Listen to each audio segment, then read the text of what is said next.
It is a fruitful morning indeed. Welcome to our graduation and harvest festival. Congratulations to our trainees on vegetable farming and mushroom production and business setup.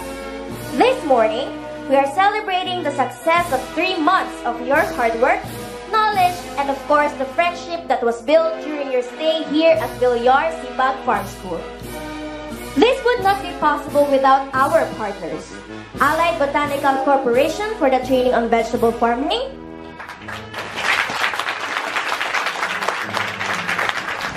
and Myrna's Miraculous Mushroom for the mushroom training.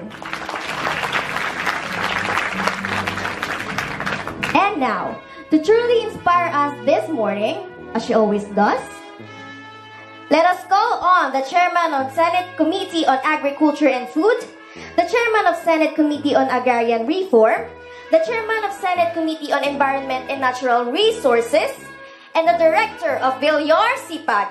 Let us all welcome Senator Cynthia A. Villar.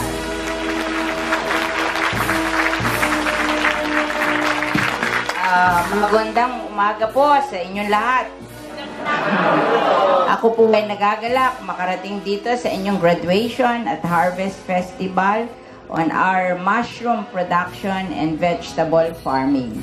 At ako po ay nagagalak. Ito yata ang pinaka-biggest class natin so far because there are 80 from the mushroom group and 187 from the mushroom, 112 sa vegetable farming. Kaya palakpakan natin ang ating mga sarili na tayo ay nakatapos at nakapag-aral nito at sana madala natin sa isang magandang hanap buhay ang ating natutunan.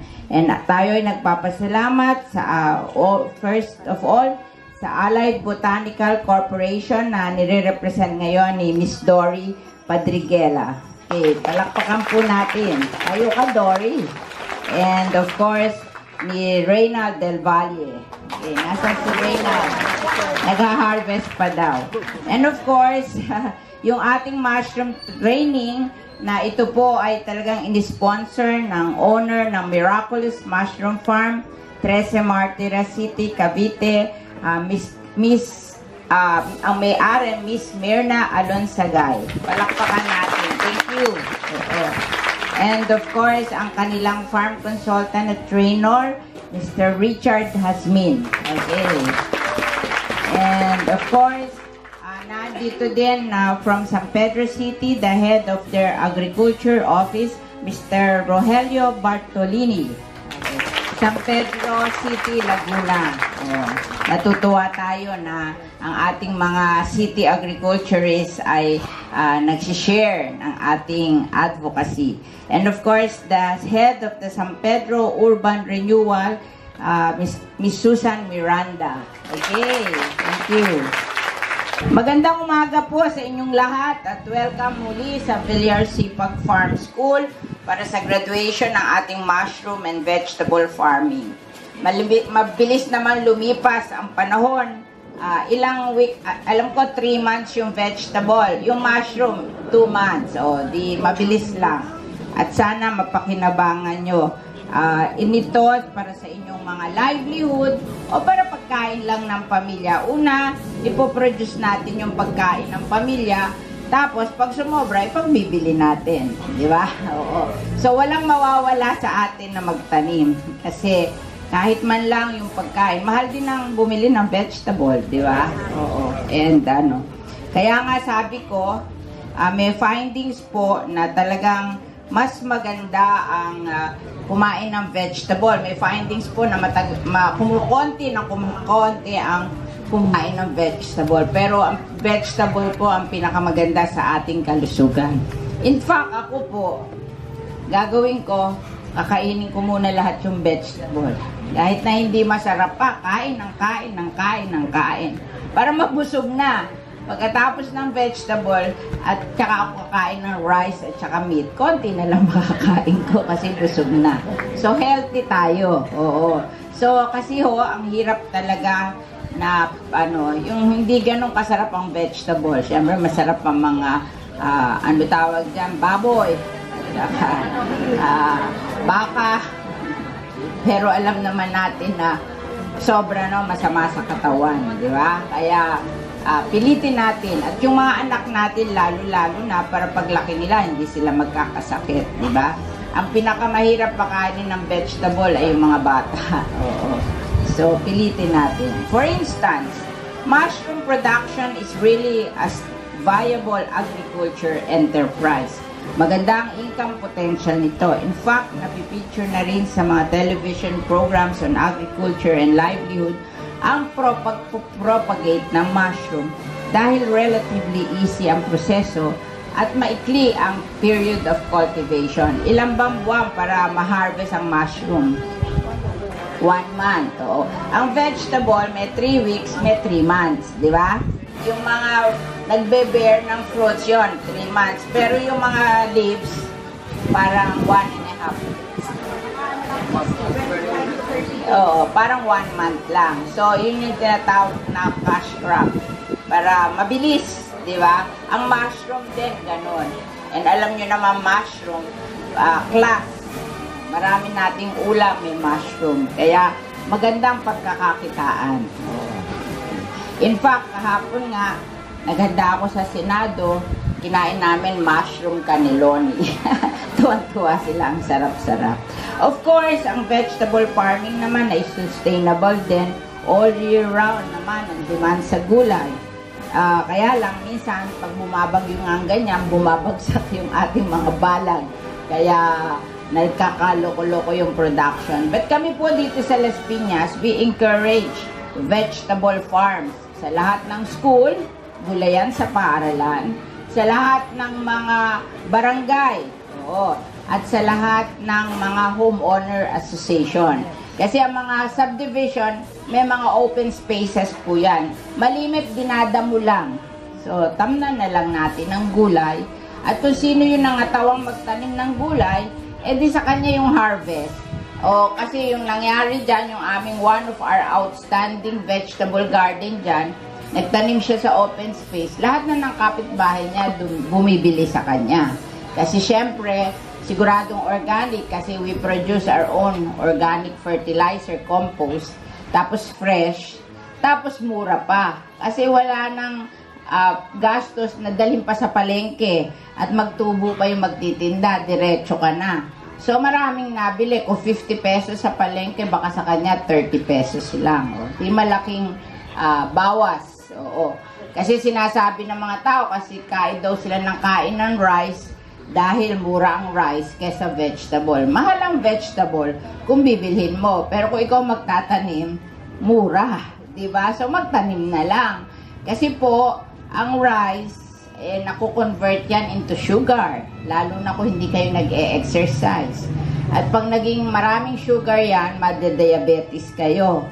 Pag hindi kayo, wala kayong pera to manage your diabetes, magfe-fail po ang major organ nyo. Either the kidney, the liver, or the heart. At alam nyo naman, ikinamamatay yan. Oo. Kaya very careful tayo na masyado marami tayong sugar. And carbohydrates converts into sugar. Oo. Kaya ingat tayo. Kaya para safe, kumain ng vegetable. Iyon yung walang findings na masama sa ating katawan. Okay.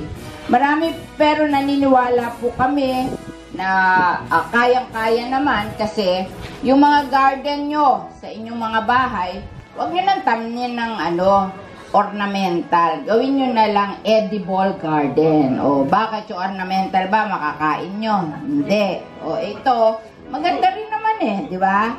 Tapos makakain pa. Kaya, imbis na mag-ornamental garden, mag-vegetable garden na lang tayo para libre pa pagkain natin. Pag wala na tayong ibili ng ibang pagkain, di okay din, puro gulay. Oh, that's best for us. So, kaya meron kaming tinatawag na Las Piñas Food Festival every May.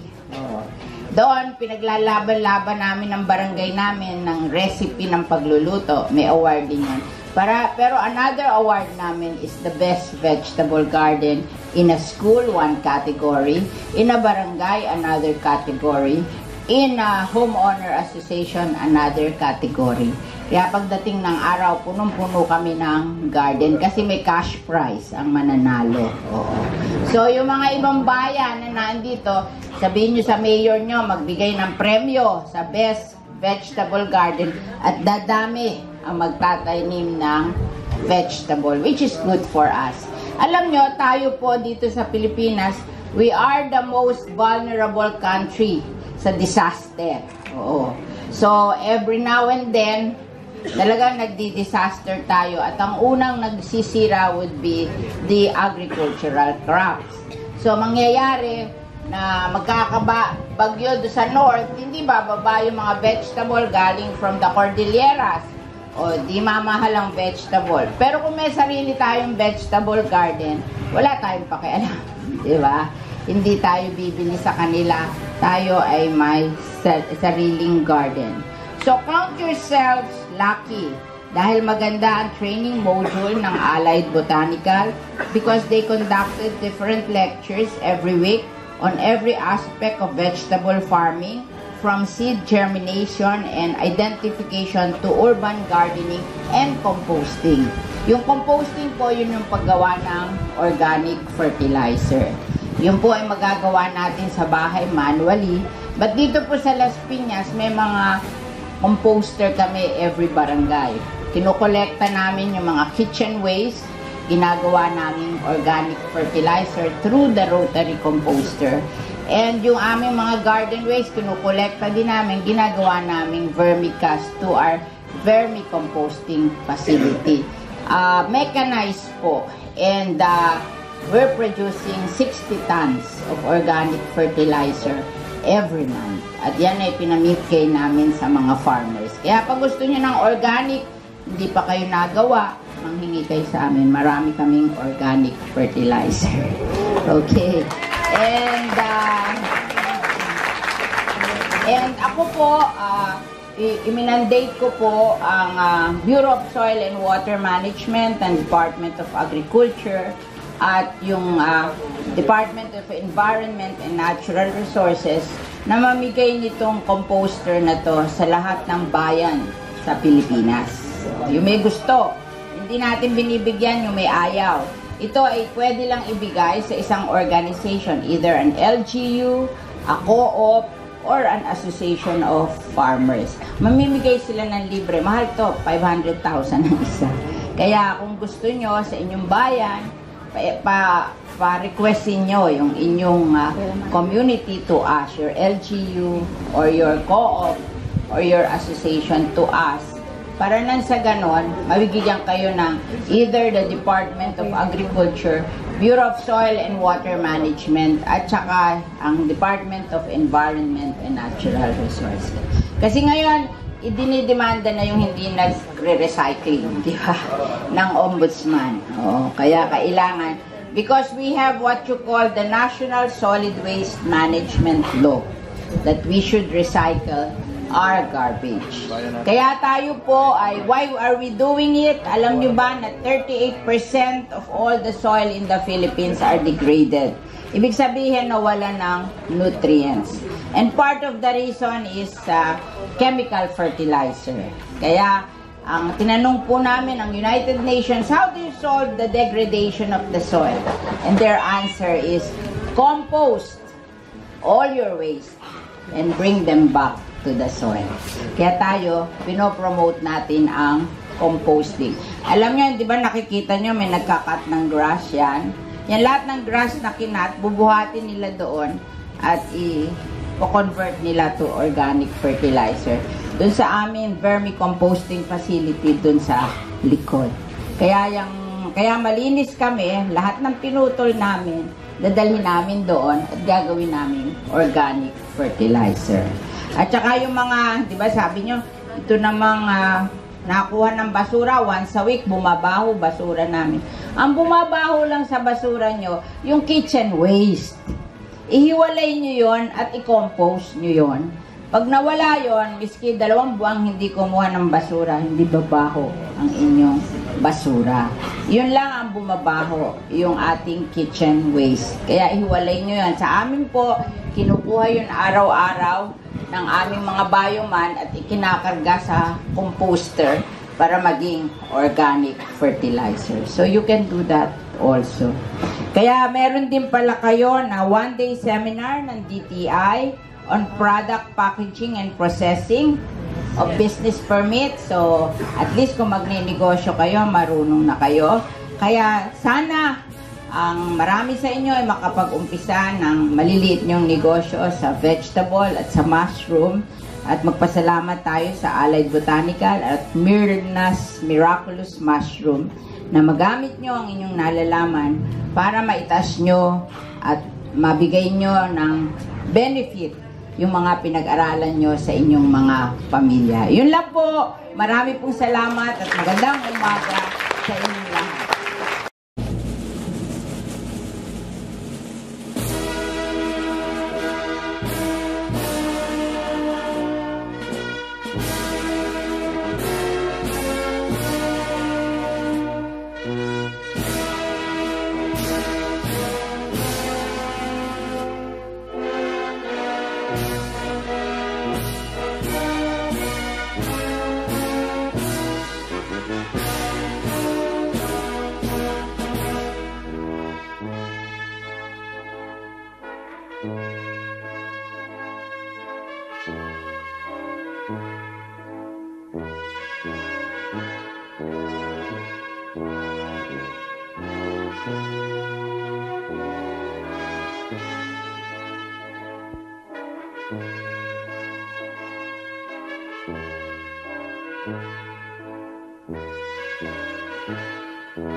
Marilyn Enojado.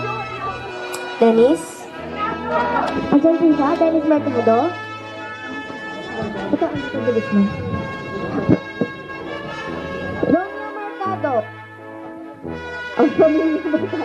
Romeo Mercado, Renato Mercado, Dennis Mercado. Oh. Rosario Sumage. Inimulis Pretty. Rosario Sumage. Esther Arbor. Wait lang. Hindi ko nakita yung pangalan mo. Rigover Arumin. Wala.